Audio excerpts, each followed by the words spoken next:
With the help of this product of science, you are watching this program, the first in a number about the physical sciences, responsible for the understanding of natural laws which made this camera possible. I'm Philippe Le Corbeiller of Harvard University. At Harvard, I am at times an applied physicist, but at other times I am expected to present the essentials and also the spirit of physics. Two roles I will not forget as I appear here each week as your host. In the next few minutes, you'll see for yourself what you can expect of me and my colleagues, and also, by the way, what we will expect of you. In a moment, Gerald Houghton will give you some idea of these great expectations. But now, since this is a television program and not a one-sided conversation, we should have titles. May we see them?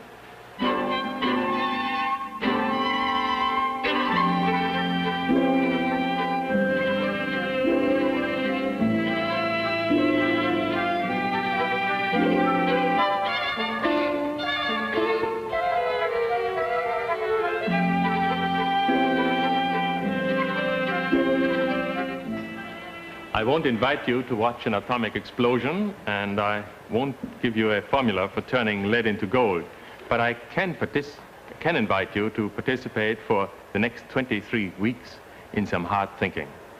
A great deal of science is just that. I would delude you if I told you it was easy, but that is just what you'll find exciting, how one solves difficult problems. What is science? What are some of its great achievements?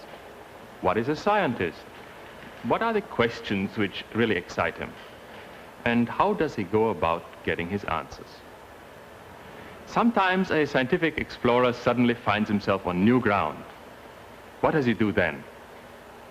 3 centuries ago, the Italian scientist Torricelli was in this situation. Common sense and science both said there could be no such thing as a vacuum, a space totally empty. But Torricelli found observations which flew right in the face of common sense. For example, in the behavior of a mercury barometer. Here, I want you to drop in on the chemist Leonard Nash when a few weeks from now he will be showing Torricelli's argument. And it is typical of the methods of scientists before and afterwards, even if it merely seems to involve the behavior of some mercury in a glass tube.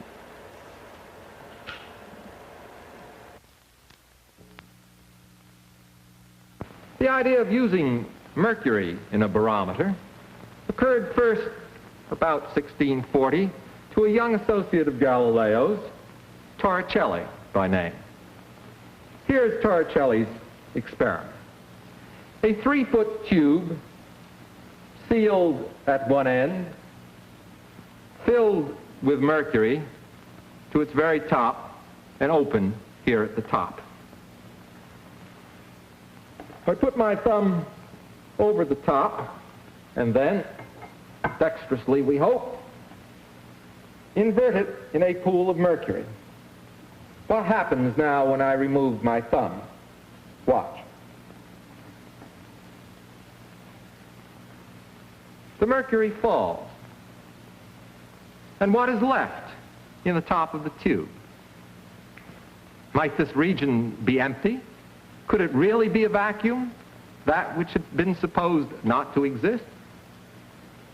Torricelli observed that if you tip the tube, the mercury runs up it without meeting any resistance. Nothing then at the top of the tube resists the motion of the mercury. That looks as though the top of the tube might indeed be empty. It's possible to confirm this tentative judgment even more strikingly by adding water at the bottom of a barometer set up exactly the same as that which we made ourselves. Mercury at the bottom, water layer floating on top of it. And now I propose to pull this barometer tube up out of the mercury into the water. Let's see what happens.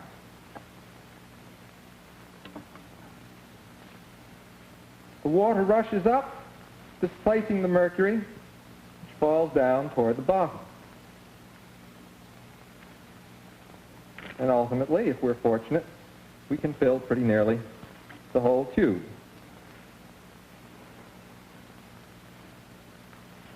It fills the entire space, and you can surmise that the space at the top of this tube was originally a vacuum. Torricelli went on then to show that mercury stands at the same height in tubes with either large or small vacuum spaces, and that in all cases, the height of the mercury column is 29 inches, very nearly 2½ feet. Now, what do you make of that? What do you make of that? Well, of course, you will first have to see the experiments and the theories in their order context, and you will want to hear the outcome when you watch in a few weeks. In fact, when seen without proper preparation, the work of a man in the laboratory does not have a pattern or an order, and this is characteristic also of all the raw information which comes to us from the world around us. All our information comes to us as flashes of light and color, sounds and other sensation, a disconnected series of impressions intruding on us like rain hammering on a window. Our task is to find an order in this chaos, or as William James called it, this buzzing, blooming confusion. Here we stand, just halfway in size between the unimaginably small parts which make up our bodies and the awe-inspiring vastness of the setting for our lives. And what makes man great is his habit of asking great questions. What is truth? What is goodness? What is beauty? But also, what is the world like? What laws govern it? How can one tell one another about it? If you look up into the sky, what you really see is not a firmament of fixed stars or a celestial sphere. What you do see is a disorderly array of pinpoints of light. And yet, astronomers have found a marvelous order. Some weeks hence, the astronomer Bart Bok will trace out the structure and size of the solar system and indeed of the universe. Here, he'll take us out from our Earth to our moon, across the solar system, to the Milky Way, to the neighboring galaxies scattered like pinwheels through space, to the very farthest parts of our still expanding cosmos.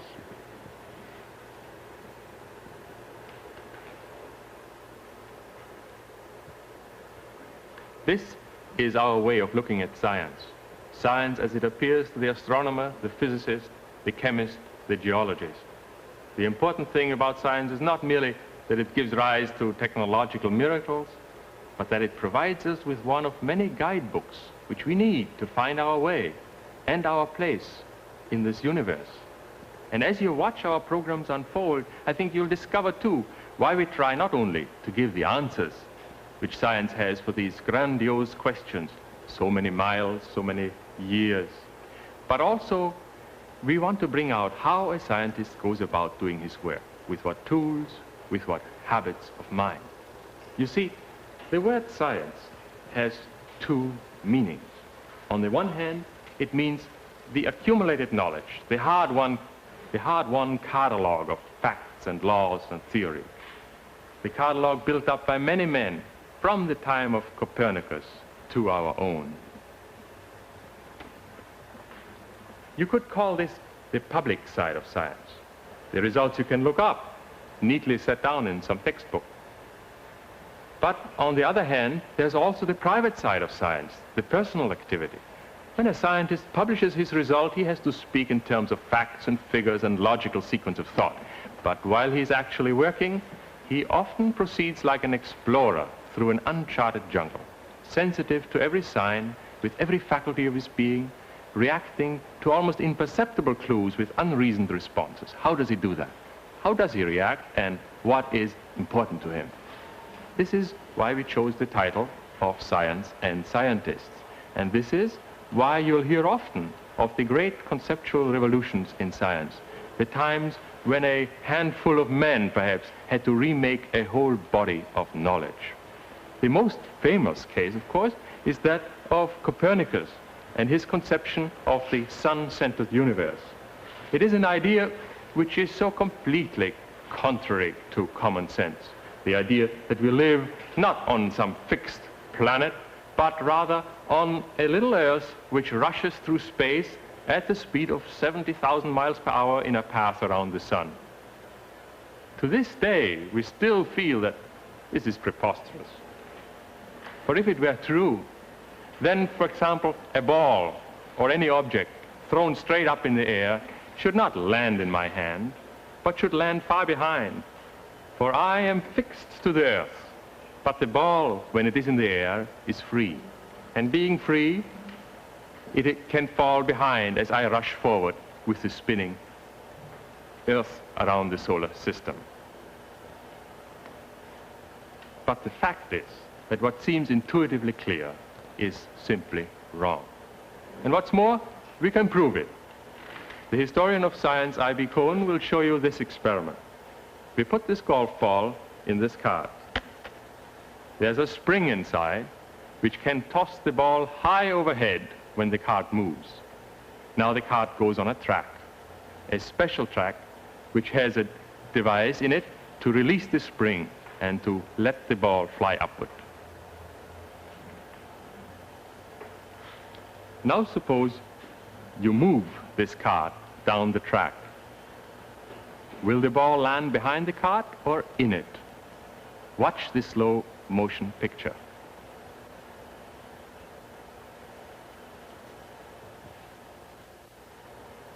As you'll see many times, experiments can help us forward when ordinary common sense misleads us. But it's not always so easy. Can you prove that atoms exist? Can you prove that by experiment?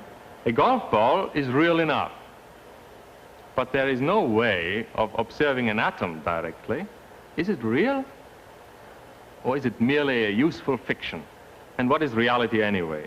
That which we see and experience directly, or what we take to be the underlying structure out of which experience arises? Or perhaps both. Are these particles science uses, atoms, ions, electrons, alpha rays, are they real? Now, industrial chemists and nuclear engineers can successfully use this idea of atoms in their work. That's one kind of proof. But as the physicist Edwin Kimball will tell you in a few weeks, this is pretty impressive proof of the reality of atoms, but we can do better. We can see the track made by a flying alpha particle. As these particles fly through the air, each leaves behind it a trail or track of positive and negative ions. These ions are as invisible in an ordinary microscope as the alpha particles themselves, as invisible as all individual molecules, atoms, or subatomic fragments. But there are ways to convert the invisible trail into a visible one. One way, developed by C.T.R. Wilson, is to allow the ion trails to form in chilled, moist air. For example, let me blow on this piece of cold, dry ice. You see that the moisture of my breath forms a cloud when it's chilled. The chilling creates a fog by condensing water vapor into a multitude of tiny, visible drops of water. If there are ions present in such moist air, the water drops condense on them first. If these ions are distributed along the trail left by an alpha particle, the water droplets form a line or track where the alpha particle passed by.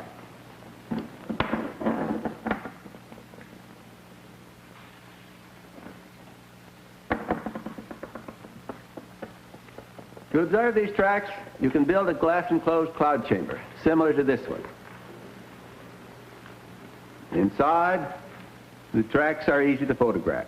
They frequently tell interesting stories. Here, for example, is an ion trail photograph showing a pattern of alpha tracks from radioactinium. Here is a similar group of tracks from radioactive polonium. Here you can see what happens when the tracks form in the field of a large electromagnet. The bending of these tracks is due to the interaction of the charge carried by the alpha particles and the magnetic field. It proves that the particles carry positive electric charges. Now suppose the radioactive material you use as the source of alpha rays is itself a gas mixed with the air. In this case, the spontaneous explosions which eject the rays can start anywhere in the chamber and may move in any direction. Here is a single track from an atom of radon in such a chamber. In the case of thoron, another radioactive gas, the explosions occur in pairs in rapid succession. Hence, we observe pairs of trails diverging from a common point. Let me inject a little thoron into this cloud chamber. At first, you see a cloud formed by confusion of ions as the gas enters. Then, as the gas distributes itself out a bit, you can see pairs of tracks. Each pair of ion trails is automatically transformed into a pair of water drop trails, sharply defined at first and then slowly fading.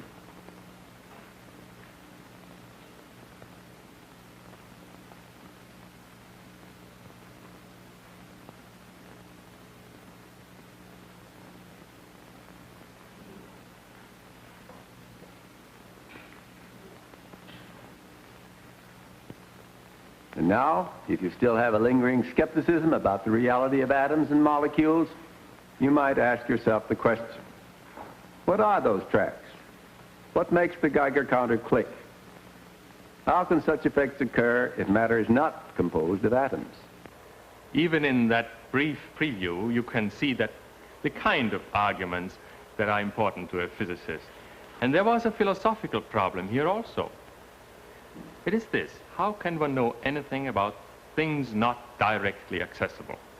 How can one find out what there is in a black box which cannot be opened? Many questions of science are just of this kind. What is there in the interior of the earth? What is there far below the deepest mine shaft, the deepest oil well? And how do you go about finding out? With problems of this kind, there is usually just one method of finding an answer. And as an example of this method, you'll see the geologist, Kirtley Mather, explain the usefulness of earthquake waves. We call these surface vibrations long waves, L waves for short. Now there are others that go deep into the body of the earth. These are of two kinds. One kind we call the P wave. P for push and pull. Such a wave pulses to and fro along the path of transmission of the wave. We'll call that the P wave. Now the other kind is the S wave. S for shake or shear. It is transmitted by a transverse vibration, the S wave.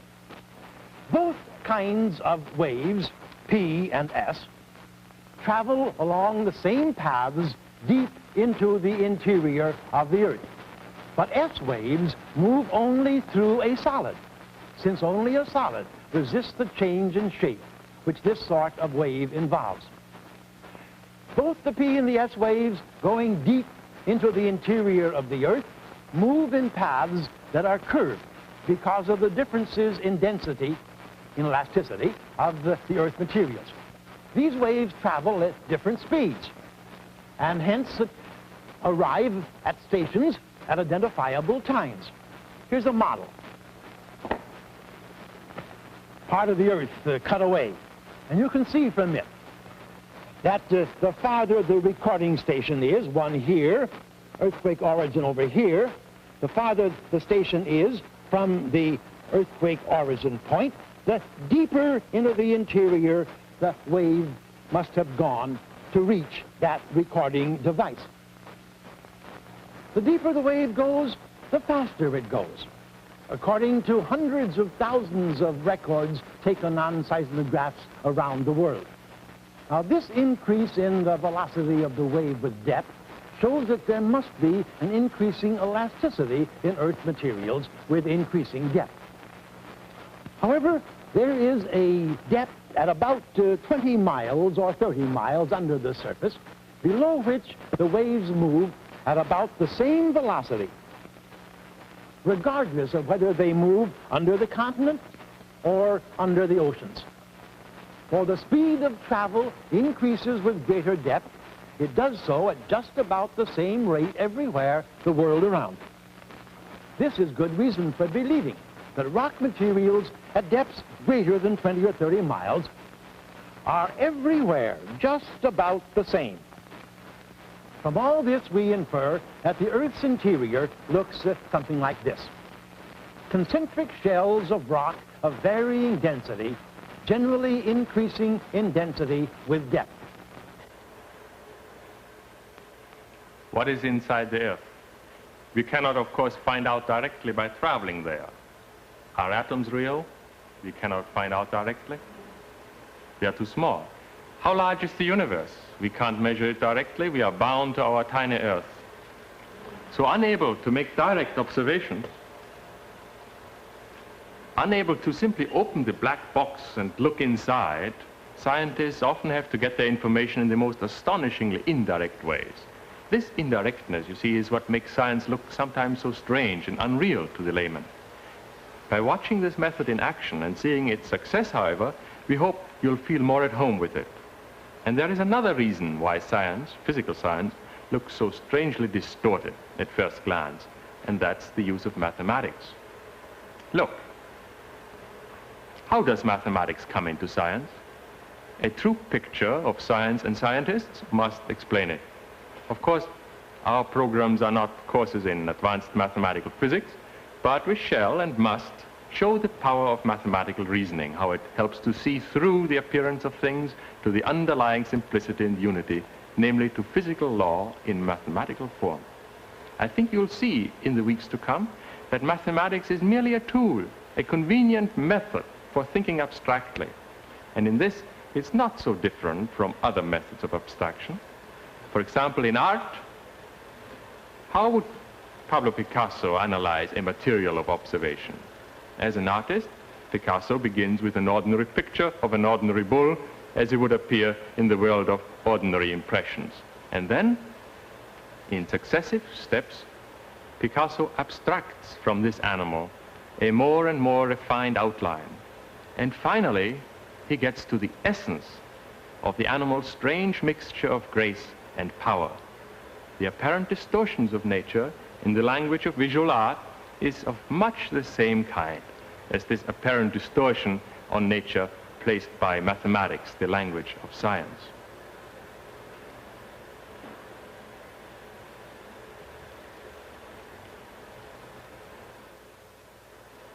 Among the other points which we want to make in the coming weeks, there's one in particular which I think is very important.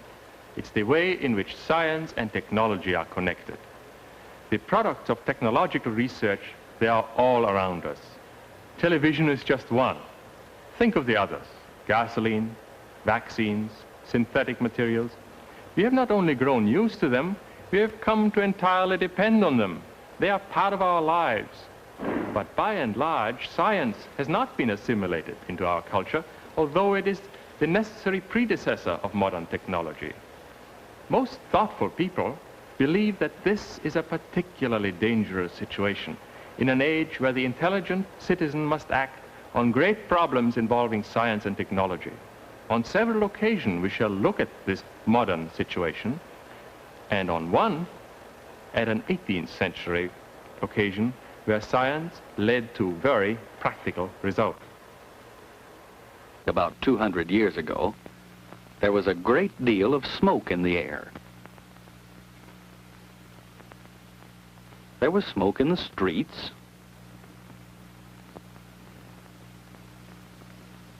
And lots of smoke indoors, too.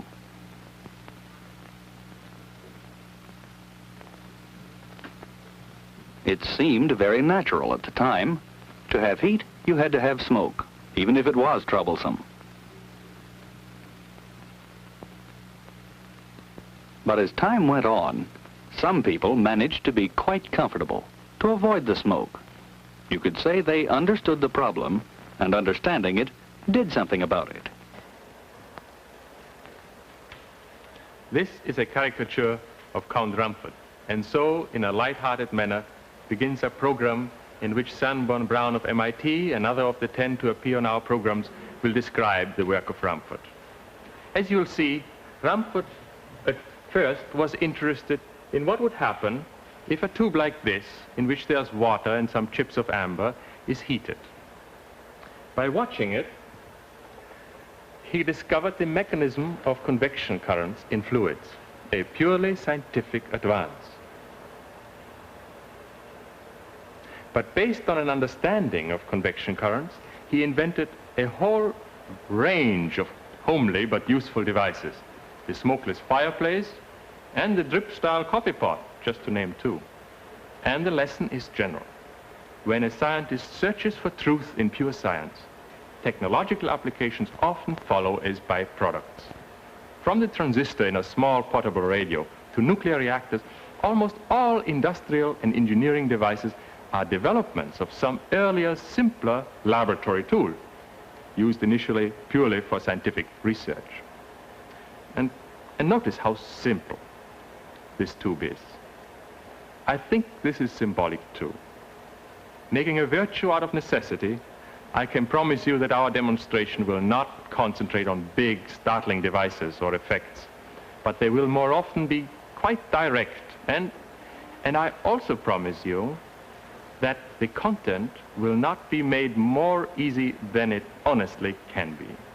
Some of the arguments are difficult, but after all, we want to tell you about scientists and of science. And this story, we feel, has such importance and such beauty that we would not dare to divert your attention from that which needs to be said.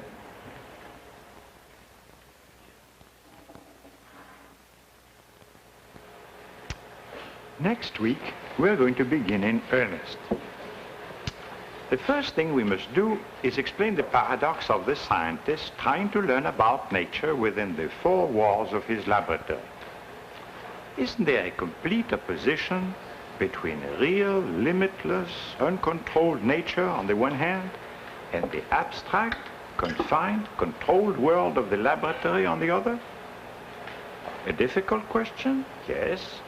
But we will be able to explain a scientist's point of view using just these: a leaf, a steel ball, a pebble, and some critical thinking.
This is National Educational Television.